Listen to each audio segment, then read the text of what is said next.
Hello everyone, question mark Anil के YouTube channel में आप सभी का स्वागत है। कल के वीडियो में जैसा कि हमने देखा था, ये सारी चीज़ें आपको अकाउंटिंग से रिलेटेड हमने स्टेटमेंट्स वगैरह रिपोर्ट्स वगैरह देखा था। तो उसके अलावा आज मैं इन्वेंट्री का रिपोर्ट्स और स्टेटमेंट्स आपको दिखाऊंगा कि वहाँ पे ऑर्डर कैसे पेंडिंग होते हैं, कैसी सारी चीज़ें इंक्लूड होती हैं। ये सारी की सारी चीज़ें आज डिस्कस करूंगा, तो वीडियो में लास्ट तक बने रहिएगा। जो चीजें ना समझ में आए वो कमेंट भी करिएगा, उस पर मैं वीडियो बना के डाल दूंगा। ठीक है, तो आइए चलते हैं हम इन्वेंट्री बुक में। इन्वेंट्री बुक जो है हमारा, यहाँ पे दिखाता है कि आपके पास कितने स्टॉक्स हैं।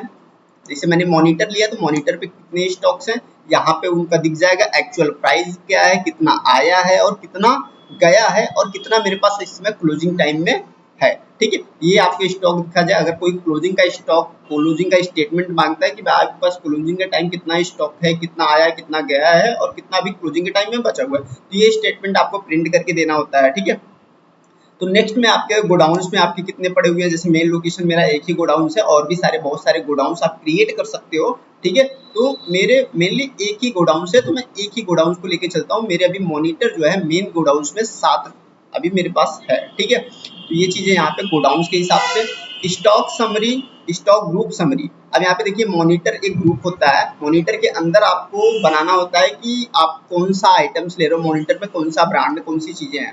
ठीक है, यहाँ पे मेरे पास मॉनिटर एक ही है, एचपी मॉनिटर 16 इंच का है, जो 7 मेरे पास अभी बचा हुआ है। ठीक है, तो अब नेक्स्ट चलते हैं कैटेगरी के हिसाब से। अब देखेंगे कैटेगरी भी मेरे पास एक ही, क्योंकि इसमें कैटेगरी बनता नहीं है। ठीक है, तो इसमें कोई कैटेगरी नहीं है। इसके अलावा इसमें बहुत सारे कैटेगरीज बन सकते हैं। मॉनिटर में कई सारे कैटेगरीज आ सकते हैं। ठीक है, तो वो आप बना के इसमें भी आप रख सकते हो, उसका रिपोर्ट भी तैयार कर सकते हो। ठीक है, सेल्स ऑर्डर बुक में अभी मेरे पास सेल्स में कितने ऑर्डर्स हैं, 2 ऑर्डर्स हैं। देखिए मैंने 2 ऑर्डर किए थे, ये चीज हुआ है। ठीक है, यहाँ पे सेल्स का ऑर्डर, परचेज ऑर्डर, परचेज में क्या है, परचेज में मैं एक ऑर्डर किया है। एक ऑर्डर में देखिए क्या है, 16 इंच 24 को मैंने मॉनिटर ऑर्डर किया, ये ऑर्डर किया था। ठीक है, डिलीवरी मैंने किसको किसको की है, यहाँ पे उनका डिलीवरी दिख जाएगा कि भाई मैंने जो सेल किया था उसको मैंने डिलीवर इतने इतने लोगों तक कर दिया है। ठीक है, अब यहाँ पे रिसिप्ट नोट दिख जाएगा कि भाई मैंने जो कितने लोगों से रिसिप्ट किया है। देखिए मैंने एचपी मॉनिटर 24 को मैंने रिसिप्ट कर लिया है, जो मैंने ऑर्डर किया था। ठीक है, अब उसके बाद यहाँ पे आपको दिख जाएगा रिजेक्शन आउट, रिजेक्शन रिजेक्शन इन रजिस्टर्ड। अब रिजेक्शन इन रजिस्टर्ड में आपको यहाँ पे दिख जाएगा कि भाई कितना मैंने रिजेक्ट किया है। देखो यहाँ पे रिजेक्शन इन में मैंने 3 जो मैंने रिजेक्ट कर दिया था, 3 मैंने रिजेक्ट कर दिया था। ठीक है, यहाँ पे ये दिख जाएगा। अब उसके बाद मेरे पास आ जाएगा रिजेक्शन आउट। रिजेक्शन आउट में मैंने कितना वापस भेज दिया था।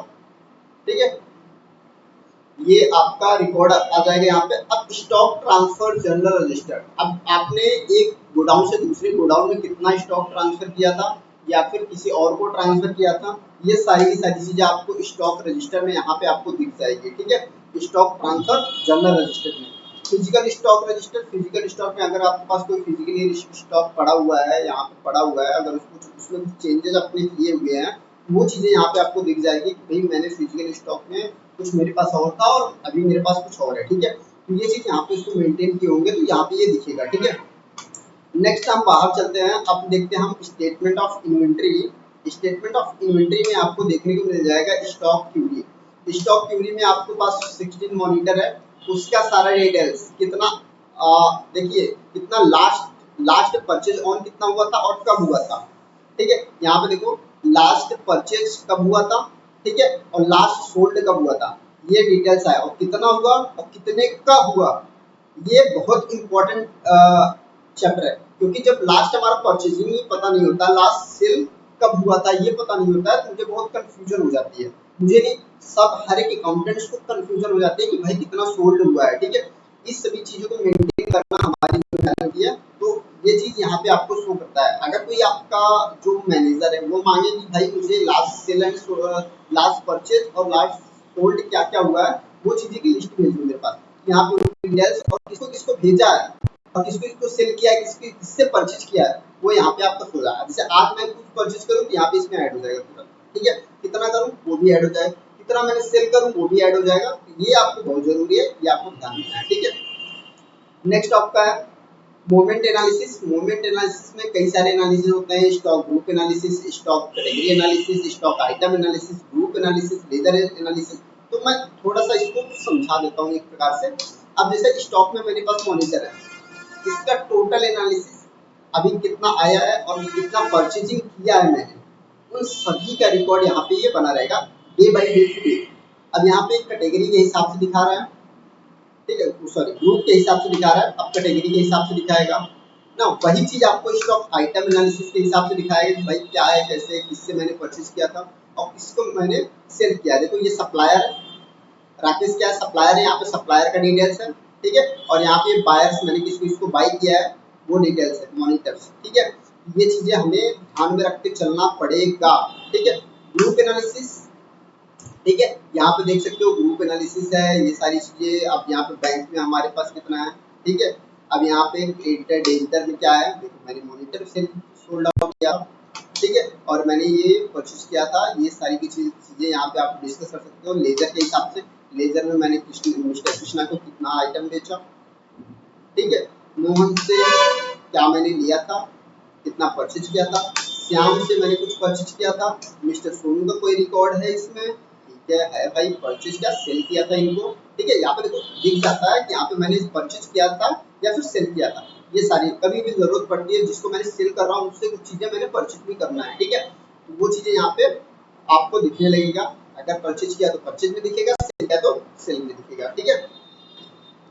राकेश का देख लेते हैं, राकेश हमारे पास, ये देखो यहाँ पे राकेश से मैंने परचेज किया है, तो यहाँ पे इतने का आइटम, इतना इतना इसका रेट मैंने लगाया था और इतना मैंने परचेज किया। इफेक्टेड रेट है ये समझ लेना, इफेक्टेड रेट है, इफेक्टेड रेट आपने इतना लगाया था। अब यहाँ पे सेल की बात करो तो उसका इफेक्टेड रेट अलग ही होगा, वो चीजें वो अलग दिखेगा, ठीक है।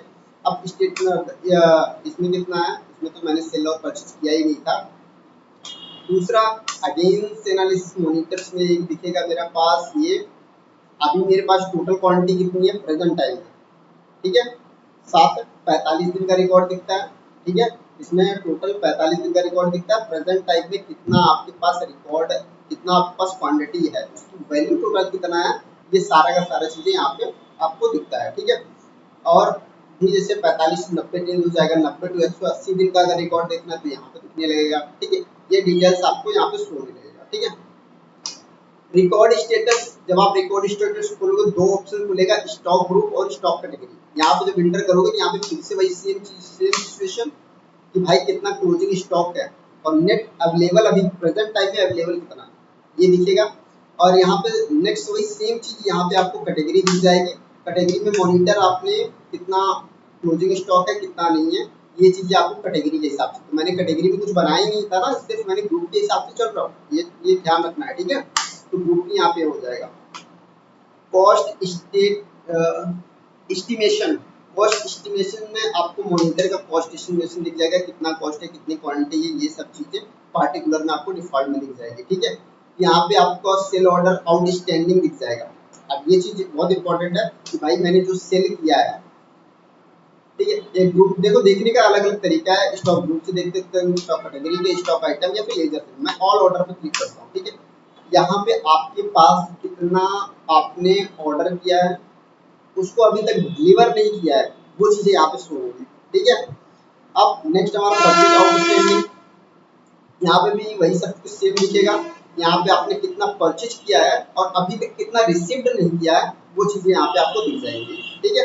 सेल बिल पेंडिंग, अब जैसे मैंने सेल तो कर दिया है, ठीक है, सेल क्या कर दिया है, लेकिन अभी तक मैंने उसका बिल नहीं बनाया, वो चीजें आपको यहाँ पे दिखेगा, ठीक है। ऐसे ही सेम परचेज में होता है, मैंने परचेज तो कर लिया है लेकिन अभी भी उसका भी बिल नहीं बनाया, तो परचेज बिल पेंडिंग में दिखेगा, ठीक है। यहाँ पे सभी का बिल पेंडिंग दिखता है, ये ध्यान रखना है, और क्विक का मतलब एग्जिट में जाना है। तो आज के लिए सिर्फ इतना ही, हम कल डिस्कस करेंगे स्टेटरी रिपोर्ट्स क्या होता है और एक्सपेक्टेशन क्या होती है, हम अपने रिपोर्ट्स को डिस्कस करेंगे। अगर आपको वीडियो पसंद आया तो लाइक कीजिए, शेयर कीजिए, कमेंट कीजिए, और अगर कोई दिक्कत होती है तो हमें कमेंट में जरूर बताएं, क्या आपकी, ताकि मैं आपकी प्रॉब्लम को सॉल्व कर सकूं, ठीक है। Thank you for watching this video.